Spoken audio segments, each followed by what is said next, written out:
Good evening, everyone, and welcome back to our 30th episode of Archway Sports Talk with your hosts, Al and Statman Dan. A lot is going on this past week with the Cardinals series against the Cubbies and Toronto Blue Jays, and not to mention the MLB trade deadline approaching on Monday, August 3rd. Let's start with the Cubs, who took 3 of 4 from the Cardinals, who managed one win on 7/29.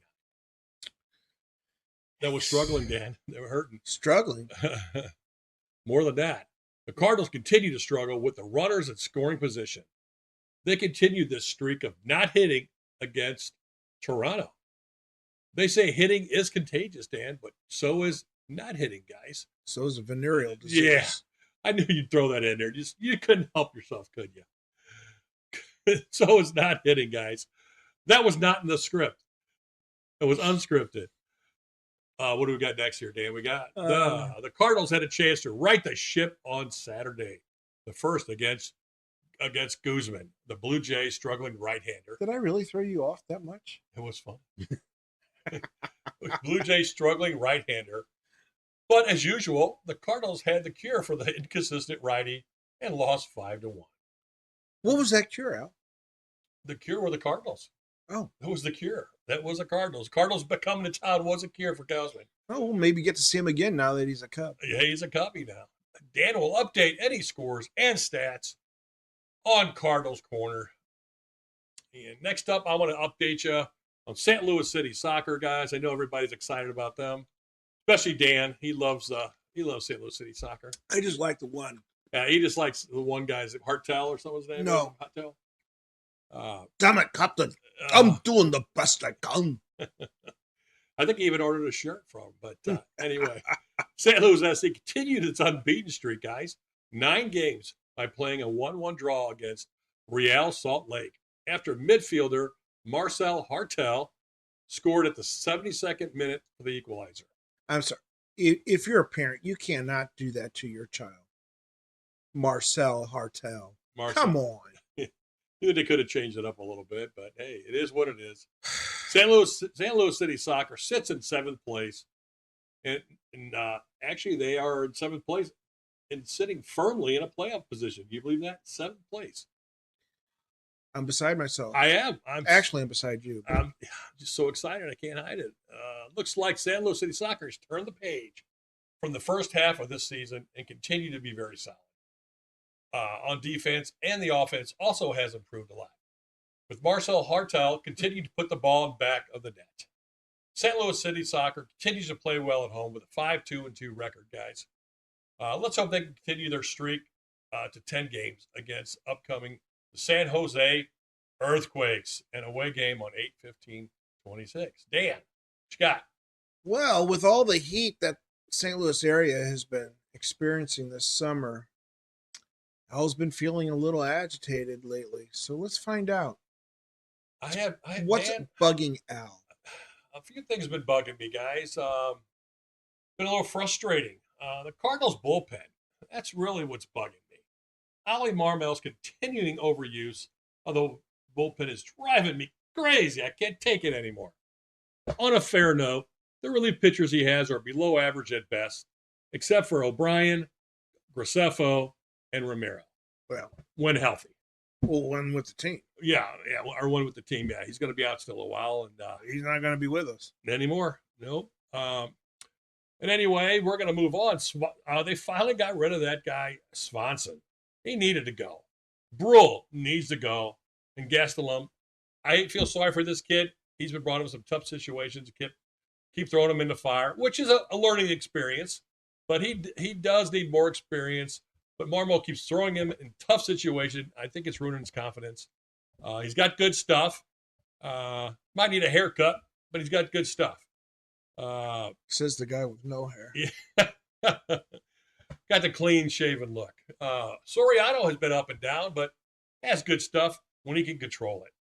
Stanek, I can't stand it. Scares me every time they throw him in out there in the 7th inning. It's always a 7th inning. You could bet on it. Probably, but on a fair note, he may probably be traded at deadline. No. And I'll shed a tear, Dan. Yeah. But as of right now, I don't think he got traded. Nope. So he's still with us. Yep, you can shed more tears. And then there's Peter Strzelecki. Who the hell is this guy? Now we know the Cardinals have hit rock bottom. I think they're just using this guy to cross over a bridge to bring up these younger guys later. I don't know what their thinking is. Dan mentioned a few things earlier. We might go over. This guy's been recycled more times than gas station toilet paper. Oh my! I hate to say this, but I think the party's over. The way the Cardinals have played since the All-Star break, 1 win in the last 2 weeks. That's not good. The only reason we are actually still in it, and about a game and a half or 2 games out, is the wild card race, is because the Marlins don't want to win either. They're playing less than 500 ball the last 2 weeks. Cardinal staff will be more depleted after the trade deadline.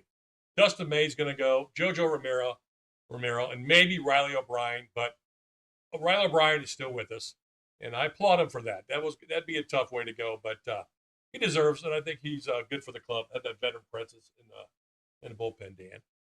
So he is still with us. This is why Liberatore needs to go to the bullpen. That's not the reason why he needs to go to the bullpen. Well, yeah, he needs to go to the bullpen because he can't go deep into games. No, he's very inconsistent also. There's that word again. And I hate to say this, but Kyle Leahy has proven he can be a 4th or 5th starter, guys, along with Palante. They've proven me wrong, and if I'm wrong, I'm going to admit it. This has been an up and down season for this young team. And dare we forget, this is a rebuilding year. I want to give Quinn Matthews a tip of the hat on his major league debut. Saturday against the Blue Jays, pitching 5 innings and giving up just 2 earned runs. Not bad. Not bad. Hopefully the Cardinals can score some runs for the young man in his next start, but apparently they sent him down. What's up with that? Well, that's another story. That's a story for another day. So anyway, it looks like the pitching staff will be a lot different after trade deadline. Excuse me. That was easy for you to say. Yeah, couldn't spit that one out. P.S. The Dodgers traded for left-handed phenom Terrence Skubal from Detroit late Saturday night, and now the floodgates are going to be open, proving the Dodgers can buy or try and buy a championship again. Dare we say floor and ceiling cap, Dan? That will be continued in 2027. Dan, any thoughts on that, please? Well, you can say cap and floor and all that. But the fact is every team had an opportunity to make a very similar deal that the Dodgers made.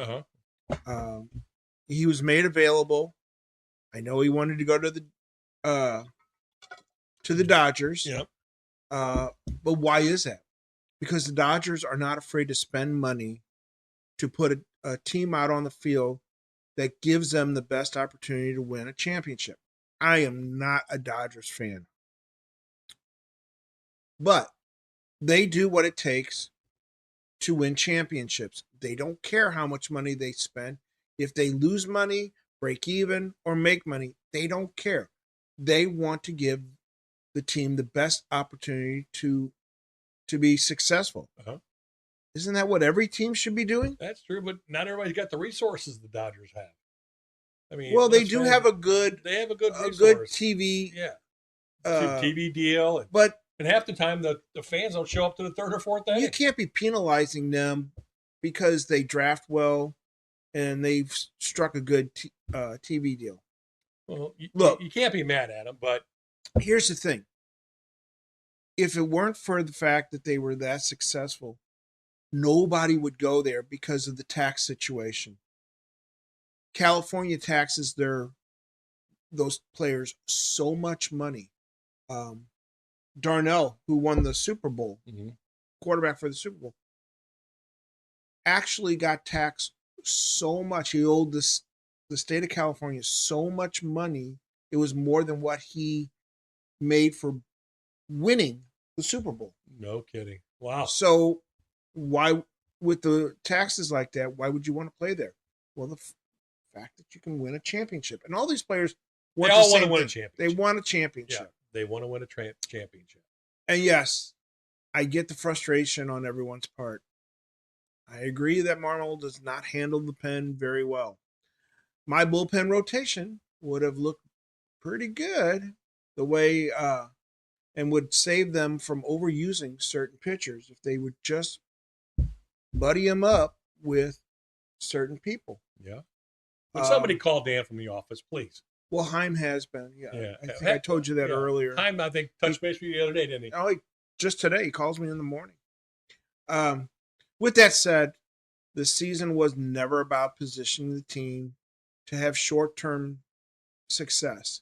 Many of these pitchers won't be here in 2028 when the team will be ready to make a run in the playoffs, let alone in 27 with the work stoppage hanging over the league. Yeah. Oh, Dan, we're moving on to one of your best segments. That's all I have to say on the subject. That's all you got to say? Cardinals Corner, guys, is next with Dan Statman. So the only thing that pops into my mind after the Cardinals' 7-3 loss to the Baby Bears is Whitesnake's David Coverdale saying, "Here I go again." Okay. Albert Einstein once said the definition of the word insanity is doing the same thing over and over and expecting a different result. This is insane, sending Liberatore out to start games and putting the team behind. It took Libby 67 pitches to get through 3 1/3 innings pitched. In that short time, he gave up 8 hits, 3 earned runs, walked 2, and struck out 5. So much for swing and miss stuff. The only real offense the Redbirds could muster was doubles from utility man Brian Torres, his first of the season, and outfielder Lars Nootbaar, his last of a Cardinal, or 7th on the season. Wow. Like how I like the way you snuck that in. That was smooth. Utility man Jose Fermin contributed with his 5th home run. Who's actually been an awesome player for us. We couldn't ask any more from Jose Fermin for a utility player. Cardinals have a history of finding those guys. Yeah, he's batting third today against the Yankees. Well, a couple injuries, but he's batting third. So before Tuesday's 7:28 game against the Cubs, the Cardinals sent pitcher Hunter Dobbins down to AAA and called up relief pitcher Peter Strzelecki. For the second straight night, someone forgot to let the pitchers know that they needed to prepare for the game. Cardinals thought they might get some length from their starting pitcher after an abbreviated start the night before. Cubs jumped on starting pitcher Michael McGreevy early and often as he threw 63 pitches over 1 2/3 innings pitched. Wow. He gave up 8 hits, 7 runs, which means an already overused bullpen had to cover innings the rotation apparently can't. The offense was equally bad as they managed only 1 extra base hit, a double by Mason Wynn. On Wednesday, the Cardinals played Game 3 of 4 against the Northsiders of Chicago, and nobody seemed to want to score until the 10th, when Pete Crow Armstrong hit a 2-run blast into the right field bullpen. Feeling in St. Louis was, here's a new way for the Birds to lose. But Dan, on that note, did you see him run around the bases after he hit that? Oh, yeah. He flexed at every base. Yeah. If that happened to Bob Gibson, Bob Forsch back in the day, their ball would have been right at his head. The next pitch would be right. He'd be. I mean, that is just. I know you got to get excited with a 2-run home in extra innings, but really stop and flex at every inning. Well, he wasn't laughing long after the next inning when the Cardinals came back. So Dan, continue. I'm sorry, had to get that off my chest. But the Cardinals battled back with DH not Ivan Herrera hit a 2-run double to win the game 3-2. The double was Herrera's second of the game. Pitching-wise, Dustin May took the mound possibly for his last Cardinals start and looked better than he has previously. May threw 70 pitches over 5 innings pitched, and one has to wonder if that was because of a pending trade. I have to wonder, Dan. Things that make you go, That's right. Yeah, May did look pretty damn good that game. Yeah. Okay. What do we The got? relief pitcher, next? Luis Gastelum, went from goat to hero. He gave up the gopher ball in the 10th, but was on the receiving end of the win, earning his second major league victory. From goat to hero. Gotta love it. For the And he got second the win. consecutive game against the Cubs, the Cardinals gave the crowd free baseball. Yes, Lisa, that was for you. Second baseman J.J. Weatherholt hit his 16th home run to tie the game and send it to extra innings. Starting pitcher Andre Palante threw 90 pitches over 6 1/3 innings pitched and gave up 7 hits, 2 earned runs, walking 2 and striking out 3. For the second straight game, relief pitcher Luis Gastelum entered the 10th.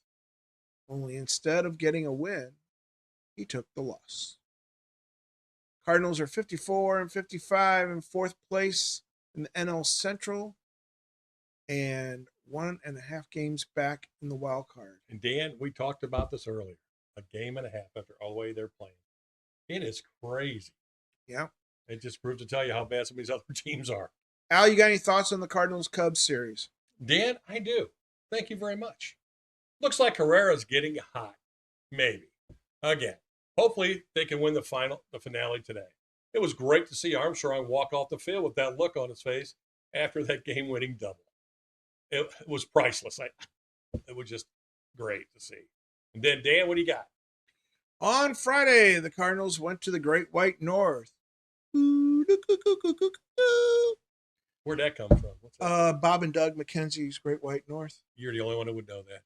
Well, it's crazy. Maybe, possibly. Maybe. I've heard of the movie, but I don't remember. And played the first of 3 against the Toronto Blue Jays. The Birds took an early 1-0 lead against Dylan Cease, one of the better pitchers in the league. Starting pitcher Kyle Leahy went 6 innings pitched, throwing 98 pitches. But recently promoted Peter Strzelecki did not fare well in the 8th, walking 2 and surrendering 2 earned runs. Outside of first baseman Alec Burleson's double, the Cardinals' bats were quiet, collecting 5 hits, 3 base on balls, and striking out. How many times? 11.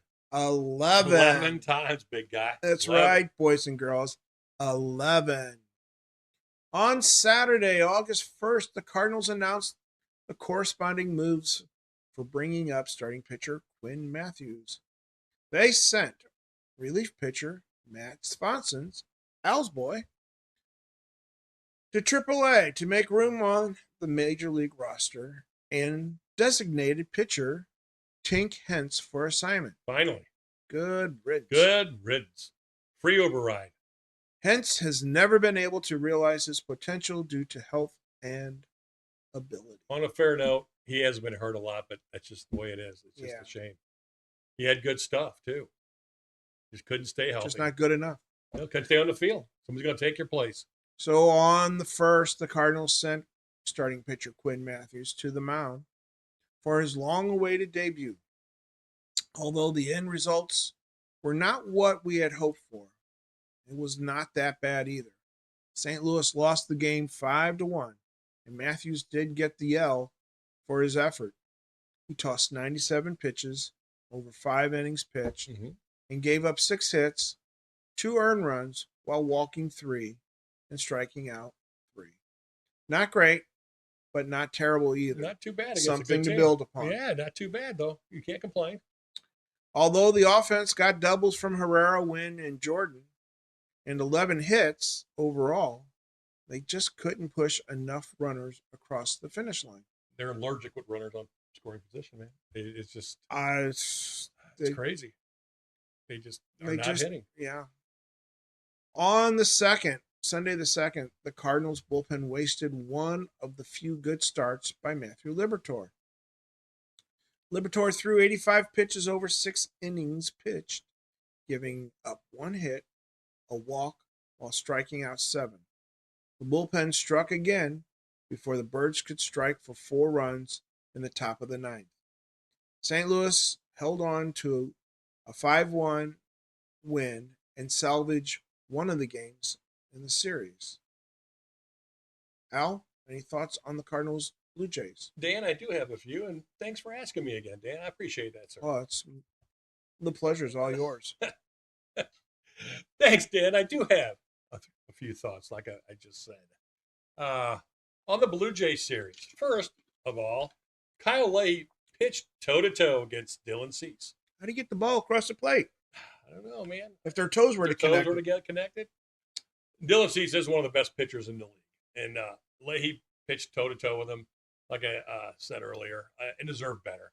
But as I stated earlier, the Cardinals, the bullpen is very inconsistent, throwing recycled pitchers, hoping to find a diamond in the rough. So far, they have come up empty. Finally, someone got smart and sent Swanson back to the minors. But that was to bring up lefty Quinn Matthews for his MLB debut, guys. He did not disappoint and deserves to learn at the big league level. And at last, the Cardinals won the final game of the series and finally got some 2-out hits in the ninth. And a throwing error by the Blues second baseman didn't hurt either, Dan. That was a terrible play. That continued the inning and give the Redbirds a much-needed win. And it was a happy flight to New York to play the Yankees. Another tough opponent. P.S. This may be a totally different team going into Monday night's game with the MLB trade deadline. The clock is ticking. Tick-tock, tick-tock. It is ticking, Dan. What do we got next? Next, we got St. Louis. Down on the farm. Let's start off down in Memphis at AAA, where the Redbirds are 60-48. They are now in second place, Al, in the International West. Moving on up. The Redbirds went 2-4 against one of Al's favorite teams, the Jacksonville Jumbo Shrimp, who are in the Marlins organization. You think that's bubblegum shrimp? I think it's this. The Jacksonville Oxymorons prevented Memphis from evening up the series by beating the Redbirds 10-1. Wow. Memphis starting pitcher Brant Thompson and Pete Hansen were the only starters to go 5+ innings and get wins.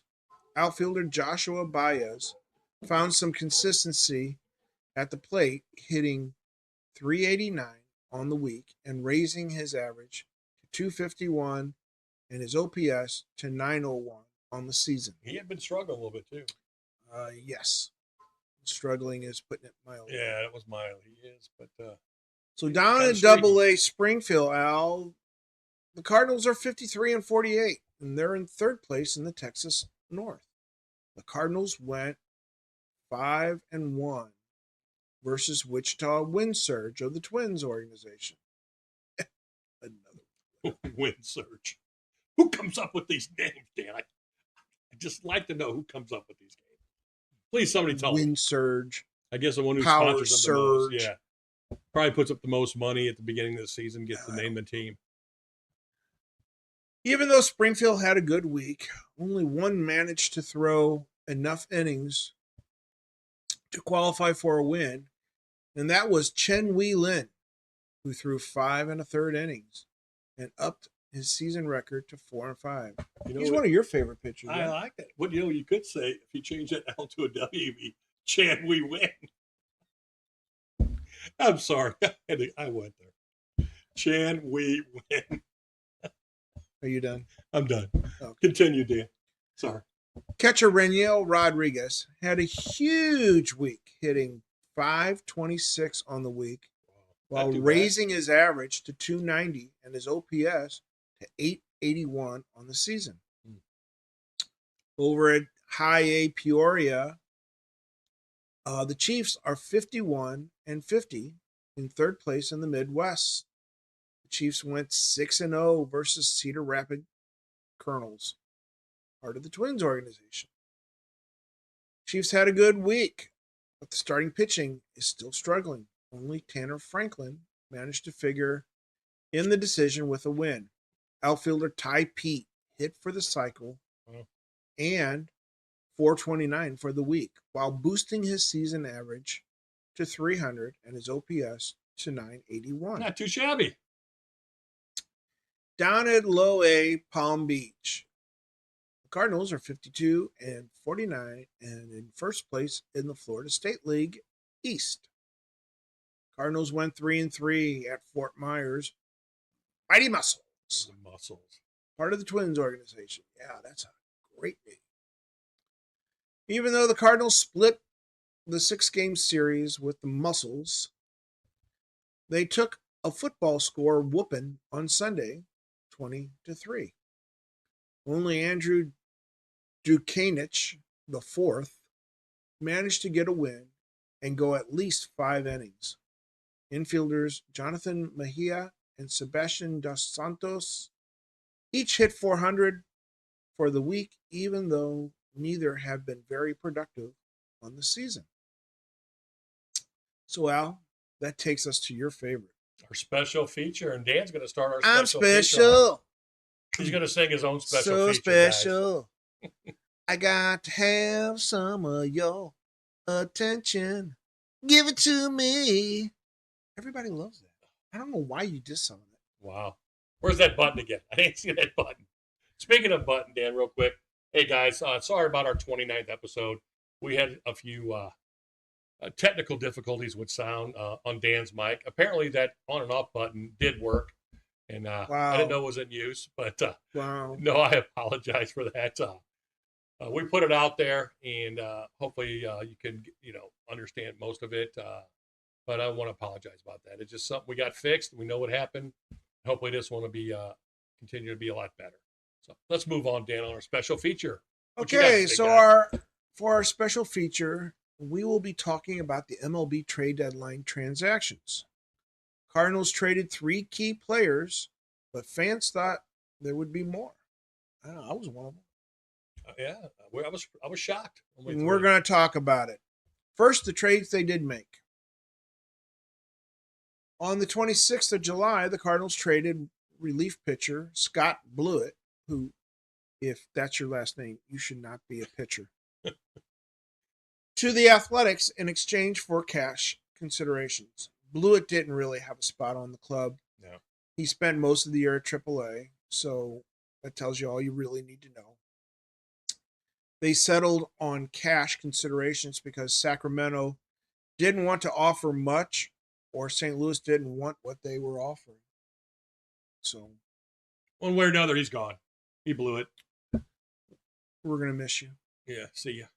On the 3rd of August, the Cardinals traded starting pitcher Dustin May and relief pitcher Jojo Romero to the Milwaukee Brewers for minor league outfielders Alexander Frias and Josiah Ragsdale. Well, Dan, that move kind of, I don't know. I was kind of, I don't know, I'm up and down, torn with that because they're traded to the same division, but then you talked about it and said they're only going to be like rentals for a couple months. So when you talked about it that way, it made sense what they did. 2 months. They got him for 2 months. Normally, they don't trade inside the same division, normally. Right.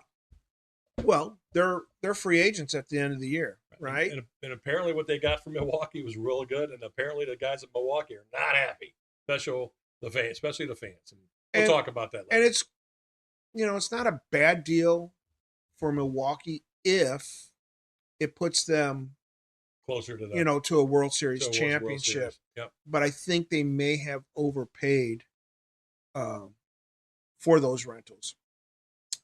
Frias is 18 years old. He's 6'2" and 177 pounds. Mm-hmm. So he's got some maturing to do. Sure. He bats left and he throws right, and was playing at Milwaukee's Single A affiliate. Ragsdale is 22 years old.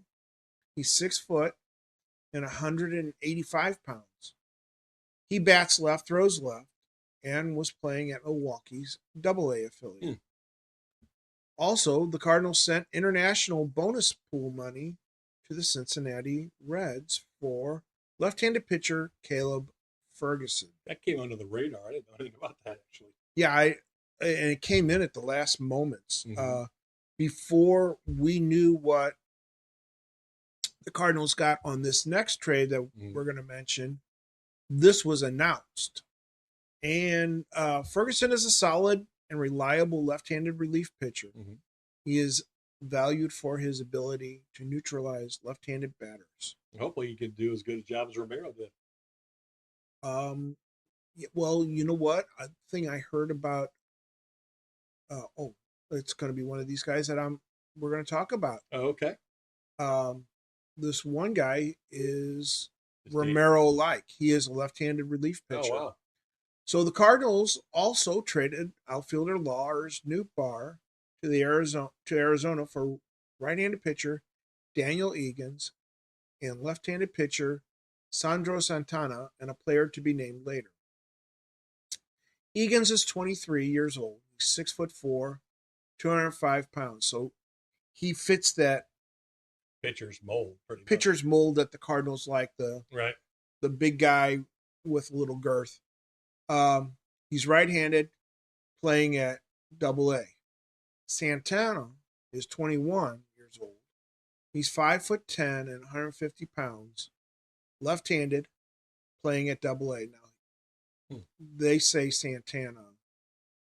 You can't tell the difference between him and Romero. I heard it a little bit today too. I heard it on another station. So Nootbaar was a fan favorite, but an average hitter. 235. That's not somebody to start crying over. No. The fact that we got as much as we did is a feather in Bloom's cap. Newt still has another year left on his contract. Mm-hmm. So trading him this year was a must because of the uncertainty of next year's work stoppage. You don't want to be stuck with him and maybe no trade deadline next year. Right. And if there's a work stoppage, there's no trades happening until they all agree on a CBA.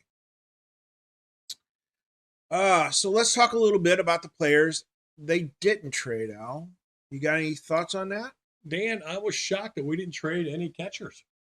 I was very shocked. We've got a lot of catchers that could have gone. Like, I'm shocked Pedro Paz is still here. And I like the guy.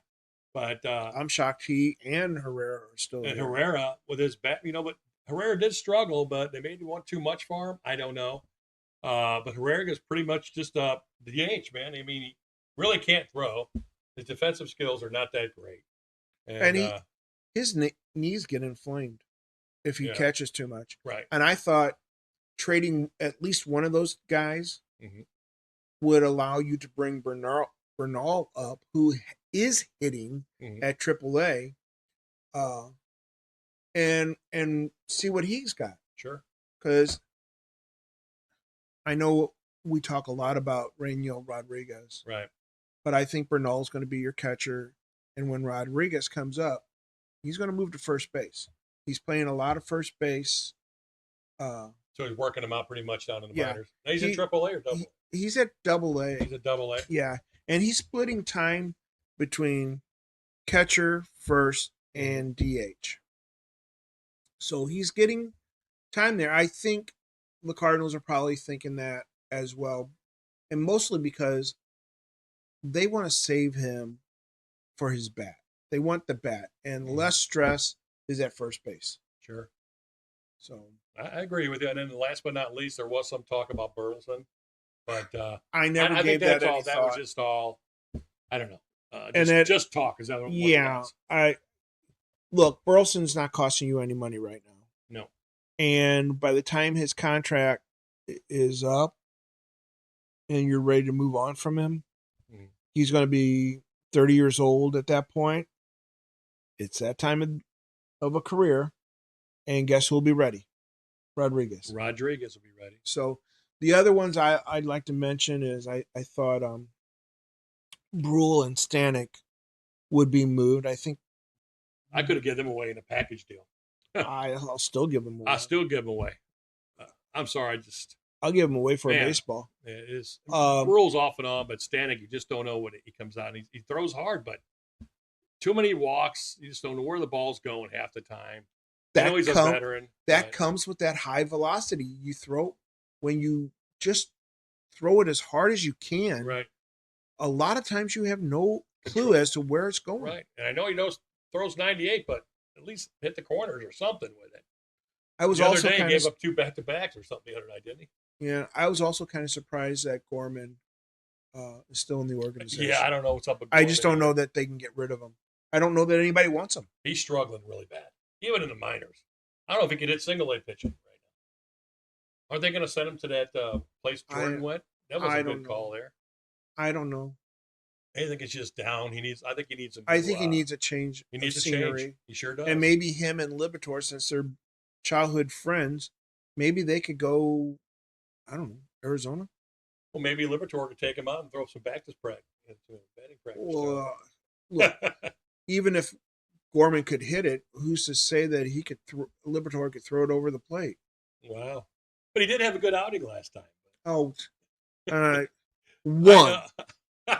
Here it is. I had to say it because I know Dan had a comment about it. So, but yeah, you just don't know what you're getting with Liberatore. And when he came out of the bullpen last year, he was pretty much lights out, man. Because he was a thrower and threw strikes, though. You know, we're going to be we need that back in the bullpen. So, like I said, it's a long season. We're hanging tough right now, but I don't know if we got enough to go across that finish line, Dan. No.